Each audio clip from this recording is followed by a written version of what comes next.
Welcome back to my channel আমার পৃথিবীতে আমি প্রতিমা তোমাদের আর একটা নতুন ব্লগে স্বাগত জানাই। তো চলো বন্ধুরা আজকের ভিডিওটা শুরু করে দিই। তো বন্ধুরা আজকে তোমাদের সঙ্গে শেয়ার করব আমাদের পাড়ার পুজোর পুরো থিমটা কিভাবে সাজানো হয়েছে, কিভাবে তার পরিকাঠামো হয়েছে, সমস্ত কিছুই তোমাদের সঙ্গে আজকে শেয়ার করব। তো পুরো ভিডিওটা তোমরা সাথে থাকবে, একদম স্কিপ না করে পুরো ভিডিওটা তোমরা দেখতে থাকবে। তো চলো পুরো ভিডিওটা একদম স্টার্ট করে দিই।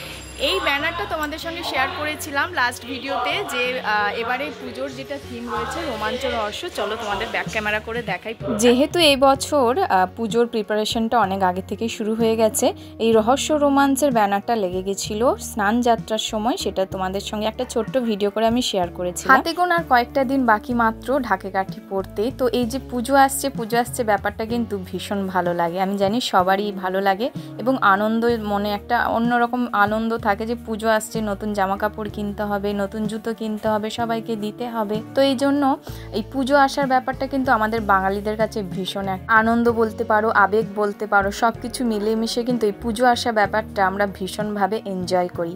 তো চলো ভেতরে ঢুকে পড়েছি। এখানে কিন্তু অনেক কাজকর্ম এখনও বাকি রয়েছে, তো বেশি কিছু শেয়ার করব না, অল্প একটুখানি শেয়ার করব। তো তোমরা পুরো ভিডিওটা অবশ্যই সাথে থাকবে এবং পুজোর প্যান্ডেলটা দেখার জন্য অবশ্যই কিন্তু তোমাদের আসতে হবে আমাদের দর্জিপাড়া সার্বজনীন দুর্গোৎসব সমিতি। তো বন্ধুরা চলো এবার ভেতরে ঢুকি, আর ভেতরে ঢুকে দেখি কিরকম কি কাজকর্ম চলছে। এই ফার্স্ট টাইম আমি ঢুকলাম, ভেতরের কাজকর্মগুলো এখনো চলছে। দেখো এখানে কিন্তু সমস্ত হাতের কাজ হচ্ছে, তো দেখতে কিন্তু বেশ ভালো লাগছিল। যখন ফিনিশিং হয়ে যাবে তখন কিন্তু দেখতে আরও সুন্দর লাগবে। তো তোমরা কে কোথা থেকে আমার ভিডিওটা ওয়াচ করছো অবশ্যই কমেন্ট করে জানিও।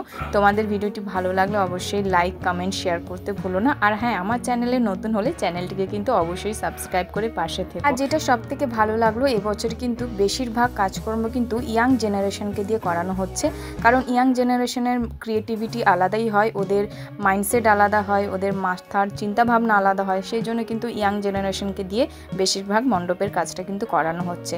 তো দেখো এদিকে কিন্তু অসংখ্য ছোট ছোট ঘর করা হয়েছে, কালার করা হয়েছে। তো এগুলো করতে কিন্তু অনেকটাই সময় লাগে। এখনও দেখতেই পাচ্ছ কতটা কাজকর্ম বাকি রয়েছে। তো বাইরের দিকটা তোমাদের সঙ্গে শেয়ার করলাম। চলো এবার দেখাই রাস্তার দুপাশে যখন তোমরা ঢুকবে তখন কীরকম দেখতে লাগবে। দেখতে পাচ্ছ পেন্টিং চলছে, ওয়াল পেন্টিং, যেটা কিন্তু অনেক দিন ধরেই কাজটা শুরু হয়েছে। প্রথমে ওরা পেন দিয়ে স্কেচ করেছে, তারপরে কিন্তু কালার করা শুরু করেছে। তো দেখো পুরো রাস্তা জুড়ে কিন্তু ওয়াল পেন্টিংটা চলছে। তোমাদেরকে একটুখানি লোকেশনটা জানিয়ে দিই, যদিও লোকেশনটা আমি ডেসক্রিপশন বক্সে দিয়ে দেবো, তোমরা সেখান থেকে চেক আউট করে নিতে পারো এই লোকেশনটা।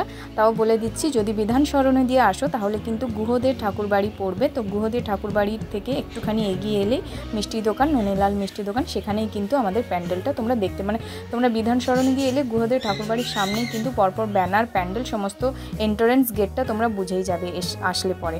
তো দেখো এখানে কিন্তু ওয়াল পেন্টিংগুলো সত্যি দুর্ধর্ষ হয়েছে এবং কিছু একটা রহস্য ভেদ করার চেষ্টা করছে ওয়ালের পেন্টিংগুলো দেখলে মনে হয়। তো চলো পুরো ভিডিওটা তোমরা এনজয় করতে থাকো।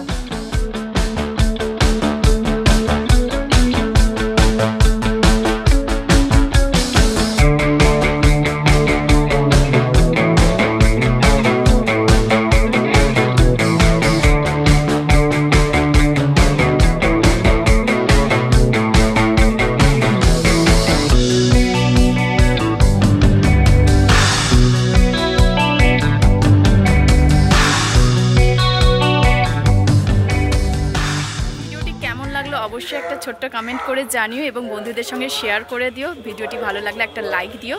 দেখা হচ্ছে আবার নতুন কোনো ভিডিওতে। ততদিন সবাই ভালো থাকবে, সুস্থ থাকবে। ধন্যবাদ সবাইকে।